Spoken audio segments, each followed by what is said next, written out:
Welcome back, you guys, to day 11 on our 17-day mini course, How to Succeed When Buying Insurance Leads. I'm Glenn Shelton. This is my business owner partner, Christian Brindle. Together, we are going through 17 different ways to help you succeed with buying insurance leads. What does that mean? That means getting a big fat ROI. You're spending the money and you're getting even more back when you see the commissions come through. That being said, today we're talking about objection handling, a key part in the sales process. When you get to that point with a prospect where you went through your presentation, so again, we're going through, you buy the lead, you prep for it, you call them, you're either on the phone pitching them or you got an in-person appointment, and then an objection comes up. Mrs. Jones says, I'm going to need to think about it, Christian. Or maybe she says, I don't think I can afford this. Or maybe she says, I have another agent that I want to talk to. The list goes on and on and on and on and on. That being said, Christian, take it away with objection handling. Tell the people how you would handle an objection, or maybe there's a specific objection that's really common that we should talk about. What do you think? Yeah, I think this is what separates the men from the boys when it comes to being an agent, right? Like, can you handle an objection? So, what you need to have the mentality about is when an objection presents itself and it comes out, you need to be quick about it. There's so many times I see an agent where they get hit with an objection and they're just they need time to process, right? It just Right. needs to, like, they're quiet for a second. The person then sees the weakness. It's like a shark smelling blood in the water, if you will, and they take control of the situation and they Yeah, just push you off the phone. I've seen it happen time and time again. sure. So you need to be quick about it. You need to be Matumbo. Ooh, I like No, it. no, no. Like, that's you needs to be your Smash mentality. it. So how do you handle objections, right? So the one that we get constantly in our office to this day, and I have to coach agents through internally, is I already have an agent. That's when we get a lot. I already have an agent, or Yeah, I'm happy with my agent. That's a really, really difficult one, right? Because, and I'm not saying you're always going to be able to overcome the objection, but what I would recommend is you try every single time. You try to get my philosophy has always been get three no's. Get three no's. So yeah. keep overcoming until you get three no's before you call it quits. So many people just get one objection and they hanging up the phone. I saw an agent one time. This is a story for another day. He's on a sales call. He gets one objection. He doesn't know what to say. He panics and goes, hangs up. Don't do that, like, Don't do don't do that. that shit. Like, um, so how would I overcome, like, that specific objection, right? What I would hit them with is I would say, what I used to do in the past is I would try to bash their agent. Don't do that. That's not cool. Like, I really would. I'd be like, Well, I what? don't. And I think there's a fine line between bashing the other agent and maybe just asking some simple questions like, well, when was the last time you talked to your agent? Yes, yes. I You think know? that's Yeah, different. That's different for me. Like, yeah. what I was doing back in the day, and I'm sure some of you are doing now, and Yo, there's a lot of this going on. and I've learned this, guys. It doesn't help you. It actually makes you No. look worse to the client. Yes. And so what I was doing back in the day, though, is I'd be like, who's your agent? Patrick Thomas. Oh, heard of that guy. Heard he's not very good. You don't want to work with that guy. Or like, Right. it'd be like, oh, you're working with this agency. Oh, they are, as uncompliant as any agency I've ever seen in the Medicare industry. They break all kinds of rules. They're crooks. Don't do that kind of stuff, right? Like, but you can look for holes, right? Right. You can look for holes. So, like Glenn said, when's the last time you actually spoke to Patrick Thomas? Let's say that's your agent. Be like, yeah, I've heard of Patrick. When's the last time you talked to Patrick? Oh, it's been 2 years. Like, asking questions is a big one. The biggest objection that we would always, when we see that objection, the biggest over response that we would hit back with that would help with the situation is pitching the second opinion and trying to make us look really good. Yep. So the response to me would be, you know what, Mrs. Jones, I totally understand because remember what we said a few days ago. Stay in agreement. You know what, Mrs. Jones, I totally understand, and that makes total sense to me. However, one thing you would not believe how often we do is we'll do second opinions for people, even when they feel like they're in the best spot possible. And more often than not, there's a better plan out there that people weren't even aware of Yep. that better fits their needs, better fits their preferences, right? It might be a better rate if it's a Medicare supplement. If it's a Medicare Advantage plan, they might have additional benefits that they didn't even know they qualified for. And so what we find is there's very little risk in us doing a second opinion. There's one of two things that can happen. Number one, we either confirm you're on the best plan possible and you can sleep better at night knowing that you're on the best thing. The second thing Right. is we can find you a better plan. And Yeah. that is essentially how I train agents to overcome that specific objection.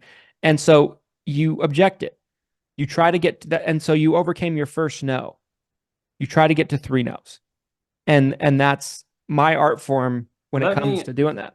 let me give you a counterpoint that I've heard a lot of. True or false? Does a top level sales agent remove objections before they can come up? I think it's possible. I think my opinion is there's so many different objections that Right. could come up that it'll be Can't remove them all. it'll be a very lengthy phone call if you're trying to do that, right? Like Yeah. it's a very long script, it's a very Yeah. long intro. You're I'm going through every object. You got a list. You're just like, nope, right. nope. Hey, check that one off. Like my sales process is so much more about getting to the nitty gritty. Yeah. And because I like to play the volume game, I don't want to spend a bunch of time on the phone with somebody that I can't help. And 100%. and if I'm spending so much time like pre-objecting objections that haven't even come up yet, I feel like I'm wasting a lot of my time personally. So I would rather take them as they come because if there's 10 common objections that I get, right? I like my plan, I like my agent, I'm not interested, I need to talk to my wife. Like let's say there's 10, right, that you see commonly. You're probably going to get one or two of those, and you Yeah. don't know which one or two it's going to be. It's like Right. a mystery box. You don't know what's coming out of the mystery box. Yeah, so that would be my thought on that. I think there's some common objections like cost, right? That's a huge one that comes up where you could reference in your presentation that, hey, as an insurance broker, Mrs. Jones, I can always come up with a affordable solution, and then if she mentions that after the presentation or after you're talking, and she's like, I don't think I'll be able to afford this, being able to have that response and say, remember, Mrs. Jones, I'm an insurance broker. I work with several different carriers. I'm confident I can find you an affordable solution. Mm-hmm. So let's get more into, what is affordable for you. The objection that I wanted to talk about, though, that I think is super common, especially if you're calling a lead on the phone, I'm not interested, Christian. I don't want to talk to you. I'm not interested. And that seems like a brick wall, I think, for a lot of agents. Just boom, like they can't get through that one. And there is some stuff I think that can be said. I'm not saying you're going to get through every single one of these, but sometimes there is a couple of quick rebuttals where you can get around it and keep the conversation going. I mentioned this on the day 7 tonality video. We were talking about sometimes it's just keeping them on the phone. Yeah. And objection handling, again, that's kind of that same situation where sometimes you just have to make it through that one objection. If you can get through the one objection, you're at the finish line, you get the application, they're a client. And not interested is a big one because it's like they don't want to talk to you, they don't care what this is about. But you kind of mentioned it with your response, but my go-to is always, well, hey, what if I could save you money? I'm not trying to take money away from you. What if I could save you money on your existing plan? If you're calling a Medicare supplement lead, hey, Mrs. Jones, I understand you're not interested. It looks like, based on what I'm seeing here, you've been on Medicare for 5 years already, and you might be overpaying for your current benefits. I might be able to find a plan that is exactly the same, offers all the same benefits that you have now, but it's just at a lower cost. Yeah. And you get to save money. That might take someone from, I'm not interested, I don't care what you have to say, I don't want to talk to you, to, okay, I'll give you 2 more minutes. Let's see where this goes. Yeah. You know? Yeah. So sometimes it really is that simple. Yeah, I 100% agree. I mean, one situation that pops into mind, if you guys did go watch the video of me dialing lead hero leads myself, if any of you haven't watched that video, I highly recommend you go watch it. But there's an instance where I called a guy, and that's exactly the way he hit me with it right up the bat. He goes, "I'm not interested. I've already talked to a couple different agencies, and they've showed me everything."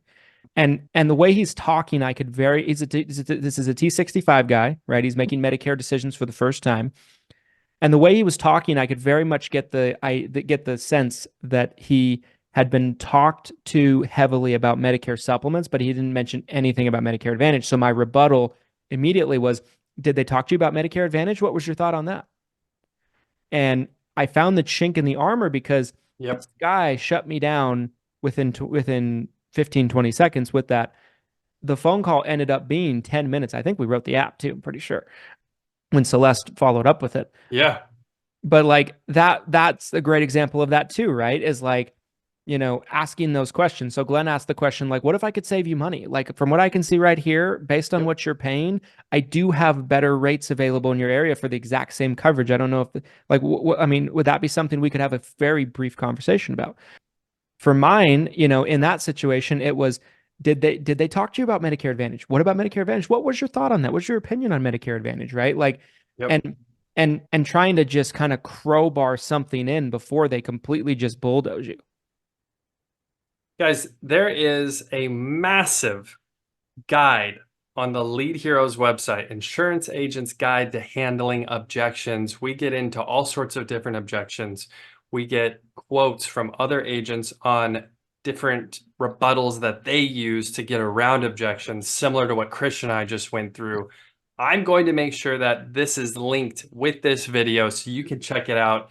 It is, again, leadheroes.com, Insurance Agent's Guide to Handling Objections. It's worth your time to check it out.